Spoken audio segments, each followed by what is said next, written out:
ఇక్కడ 27 అధ్యాయం కీర్తన 27 వచనం మనం చూస్తే నాతో యుద్ధం చేసి దండు దిగుడును నా హృదయం భయపడదు. నా మీదకి యుద్ధం రేగను దీని మీద ధైర్యము నిలవుతుంది. ఇక దావీదు తన విశ్వాసాన్ని వ్యక్తపరుస్తున్నాడు. మనం ఇక్కడ చూసాము 26లో మనం చూస్తే 26 వచనంలో సెకండ్ పార్ట్లో ఏమీ సందేహపడకుండా యెహోవాను నేను నమ్మిక ఉంచుకున్నాను. కాబట్టి తన ట్రూ ఫెయిత్ ఏమి సందేహించకుండా యెహోవాను నేను నమ్మిక ఉంచుకున్నాను. ఇప్పుడు 27 మనం ముందుకు చూస్తే నాతో యుద్ధం చేసి దండు దిగినను నా హృదయం భయపడదు.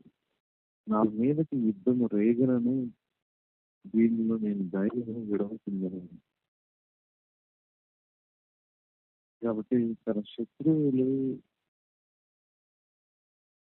దావీదు మీదకి వచ్చినప్పుడు దావీదు నా హృదయం భయపడదు, దీనిలో నేను ధైర్యం విడవకుందని అంటున్నాడు. మనం కూడా ఈ విశ్వాసం మన హృదయాల్లో కూడా అది నింపబడాలి. అట్టి విశ్వాసంతో మనం నాతో యుద్ధం చేయటకు దండు దిగినను నా హృదయం భయపడదు, నా మీదకి యుద్ధం దిగినను దీన్ని ధైర్యం విడవకుంది. నిజంగా మన జీవితంలో కూడా మన హృదయం కలవరపడకుండా ఒక చిన్న సమస్య, ఒక చిన్న సాధన, ఒక చిన్న కష్టం వస్తే మన హృదయం మొదట భయము, కలవరము, చింత అనేవి మనల్ని ఆవరిస్తుంది. దావీదు కూడా అది వాటి గుండా వెళ్ళొచ్చు. కానీ దావీదు ఏమన్నాడంటే నేను భయపడను, నా హృదయం భయపడదు, నేను ధైర్యం విడవకుందును అంటున్నాడు. మనం ఈ మాట మనం కూడా చెప్పగలగాలి. ఈ మాట మనం ఎప్పుడు చెప్తామంటే ఆయన్ని మనం విరిగినప్పుడు, మనతో ఉన్నవాడు, మనలో ఉన్నవాడు ఎంత గొప్పవాడు అనేది మనం చూస్తున్నప్పుడే ఈ మాట మనం చెప్పగలం. దావీదు దేవుని చూడగలుగుతున్నాడు ఆ విధంగా. ఆయన కోటగా, ఆయన కొండగా ఆయన ఆశ్రయం చేసుకుంటున్నాడు. అందుకే దావీదు విశ్వాసంతో చెప్పగలుగుతున్నాడు ఆ మాటలు. ఇక్కడ 4వ వచనం కూడా మనం చూస్తే 27:4 యెహోవా యొద్ద ఒక వరము అడిగితిని, దానిని నేను వెదుకుచున్నాను. యెహోవా ప్రసన్నతను చూచుటకు, ఆయన ఆలయంలో ధ్యానించుటకు నా జీవితకాలం అంతా నేను యెహోవా మందిరంలో నివసించబోతున్నాను.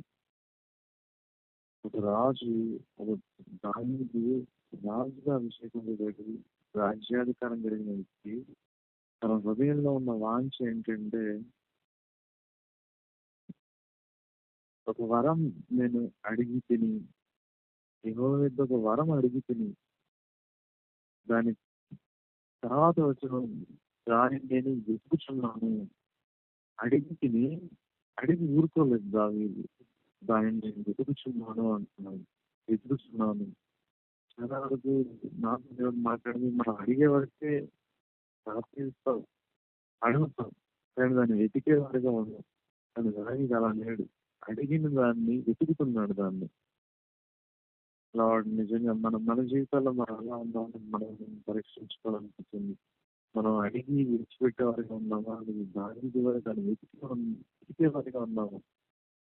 ఈ దినం మన యొక్క మనం మన నీడ్, మన క్రిస్టియానిటీలో మన ఉన్న అవసరము పరిశుద్ధాత్మతో మనం నింపబడ్డము. అయితే మనం దాన్ని అడిగి విడిచిపెట్టినామా, దాన్ని వెతుకుతున్నామా అనేది మనం ఆలోచించాలని నాకు అర్థమైంది అక్కడ. నేను దావీదు అడిగి దాన్ని వెతికే వ్యక్తిగా ఉన్నాడు.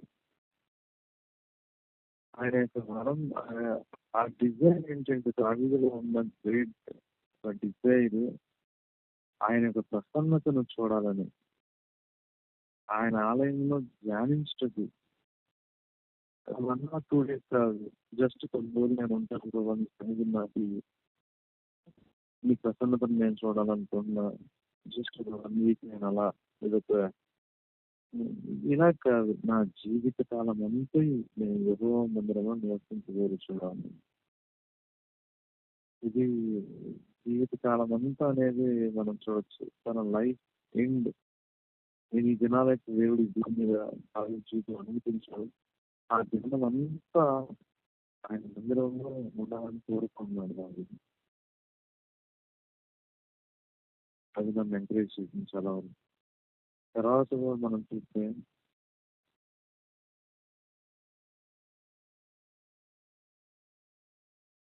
ఇక్కడ 8లో కూడా నా సన్నిధిని వెతకడని సెలవీయగా యెహోవా నీ సన్నిధిని నేను వెతుకుతానని నా హృదయం నీకోవాలని. కాబట్టి దావీదు దేవునితో మనసు ఎరిగి మాట్లాడుతున్నాడు. నా సన్నిధిని వెతుకోవడానికి సెలవీయగా ఆలస్యం చేయట్లేదా? నీ సన్నిధిని నేను వెతికేదనని నా హృదయం నీతో అనేది. లార్డ్ నిజంగానే మనం కూడా అలాంటి హృదయం దేవుడు ఏదన్నా దా ఇది చెయ్యి నువ్వు నీ జీవితంలో చెయ్యి అన్నప్పుడు చేస్తున్నావు నేను దాన్ని సమయాలు వాళ్ళే ఆ మాట ఆ స్వరం వెంటనే నేనున్నాను ప్రభువా అన్నట్టుగా నీ దాంట్లో ఆశిస్తున్నాడు అన్న రీతిగా దావీదు కూడా నా సన్నిధిని వెతుకులను సరిగా నేను దాన్ని ఎత్తుకను నా హృదయం మీతో అంటుంది. నో డిలే అక్కడ. ఆయన ఈ ఈ నా సన్నిధిని వెతుకుడు అంటే అది చిన్న విషయం అది మనకి జస్ట్ చదివేస్తున్నాం అన్నమాట. నా సన్నిధిని వెతకండి అనేది. కానీ ఆయన సన్నిధి మనం వెతకడానికి ఆ ప్రయాస దానికి ఒక వెల చెల్లించాలి మనం. ఆయన సన్నిధిని వెతకడం అంటే అది ఈజీ టాస్క్ కాదు. మనం మనం మొదట ఆ లైఫ్ అనేది మనం జీవించాలి. ఆయన సన్నిధిని మనం ఆయన సన్నిధిలోకి మనం వెళ్ళాలంటే అది అది ఎలాంటిదంటే ఆయన సన్నిధి అది ఆ సన్నిధిలో ఆ మహిమను మనం ఎప్పుడు చూడగలం అంటే అది నారో వే అది. ఆ ఇరుకైన మార్గంలో మనం వెళ్ళాలి. మనం ఒకవేళ మనలో ఉన్న ప్రైడ్ ఏదైనప్పటికీ ఇవన్నీ కూడా మనం వాటిని విడిచిపెట్టాలి. ఆయన సన్నిధిని వెతకడానికి. ఎందుకంటే దేవుడు ఆయన కనపరుచుకోవడానికి ఆయన అందరికీ ఆయన రివీల్ అవ్వడానికి అలా అవ్వట్లేదు దేవుడు.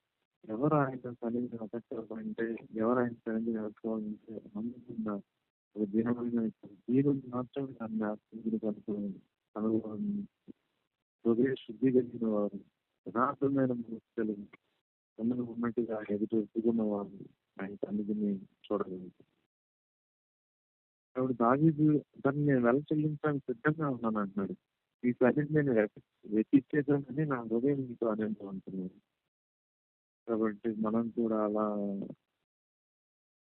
అది ఎంతైనప్పటికీ దానికి ఒక వెల ఉంది అన్నప్పుడు కేసులో నేను దాన్ని ఆ వెల చెల్లించడానికి నేను సిద్ధంగా ఉన్నాను.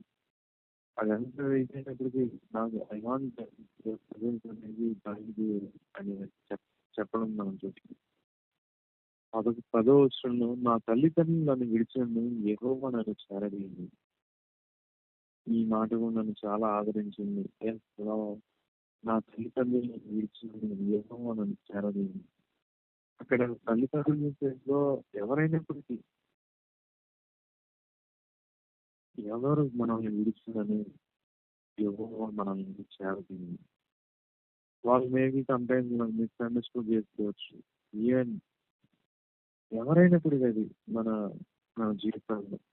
అయితే ఒకటి మనం గుర్తుపెట్టుకోవాల్సింది ఆయన మన పక్షాన ఉన్నాడు. ఆయన మనల్ని విడిచిపెట్టిన వాడుగా ఉన్నాడు. మన చెయ్యిని ఎప్పటికీ విడిచిపెట్టని వాడుగా ఉన్నాడు. ఆయన నన్ను చేరదీసే తండ్రిగా ఉన్నాడు. అది గ్రేట్ కంఫర్ట్. మనకి అది ఈ ఈ మాటలు అనే పథకంలో కూడా యెహోవా నీ మార్గం నాకు బోధించింది.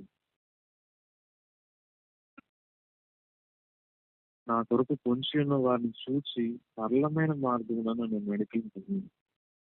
దేవుడు ఒకడే మనకి సరైన త్రోవను, ఆయన సన్నిధికి చేరుకునే మార్గం మనకి, ఆయన సరళమైన మార్గాన్ని నడిపించేవాడు ఆయన ఒక్కడే. ఇక్కడ మనం మొరపెట్టాలి ఆయన దగ్గర. నీ మార్గం నాకు దినము బోధించుము మన జీవితాల్లో అని మనకిచ్చింది. 13లో కూడా సజీవుల దేశమున నేను యెహోవా దయను పొందుదునన్న నమ్మకం నాకు లేని నేనేమో సజీవుల దేశము నేను యెహోవా దయను పొందుదునన్న నమ్మకం నాకు లేని యెడల నేనేమవుదును. ఒక క్వశ్చన్ వచ్చింది దాని జీవితంలో. కానీ మన ఫెయిత్ కూడా ఎలా ఉంది? దేవుడు నన్ను నిజంగా యాక్సెప్ట్ చేశాడా? నా పాపమును క్షమించాడా? నన్ను ఆయన తిరిగి ఆయన కుమారుడుగా చేసుకున్నాడా? మనకి క్వశ్చన్స్ రావచ్చు. సజీవుల దేశం అంటే తిరిగి మనం నిత్యం ఉండబోయే రాజ్యం. నేను అనుకునేది పరలోకం అని అనుకున్న ఆయనతో ఉండబోయే రాజ్యం. సజీవుల దేశం, సజీవులు అక్కడే ఉండగలరు. ఈ భూమి మీద సజీవులు కాదు, పరలోకంలో ఉన్న సజీవుల దేశంలో. అయితే యెహోవా దయను పొందుకున్న నమ్మకం నాకు లేని యెడల నేనేమవుదును. ఆయన నన్ను తిరిగి మనల్ని యాక్సెప్ట్ చేస్తాడన్నది అన్న విశ్వాసం మనకు లేకపోతే మన క్రైస్తవ జీవితానికి హోపే లేదు, నిరీక్షణ లేదు కదా. అందుకే యెహోవా కొరకు కనిపెట్టుకుని ధైర్యం తెచ్చుకొని ఉదయం నిస్వరంగా ఉంచుకోండి. యెహోవా కొరకు కనిపెట్టుకుని మరి మనకి హోప్ ఏంటంటే, మన నిరీక్షణ ఏంటంటే క్రీస్తు ఇది. మనం నిశ్చయంగా ఆయన ధైర్యం పొందుకుంటాం. అది అది మన మన ఆలోచనలకి అది నమ్మదగినదిగా అది బహు అన్నారు. అది 100% మనం ఆయన ధైర్యం పొందుతున్నాం క్రీస్తులో మనం నూతన సృష్టిగా చేయబడ్డాం. కాబట్టి మన హృదయం నిబ్బరం కొరకు ధైర్యంగా ఉండాలి. మన విశ్వాసాన్ని విడిచిపెట్టేవారుగా ఉండకూడదు. ఆయన కొరకు కనిపెట్టుకొని ఉండాలి మనం. ఓకే అండి.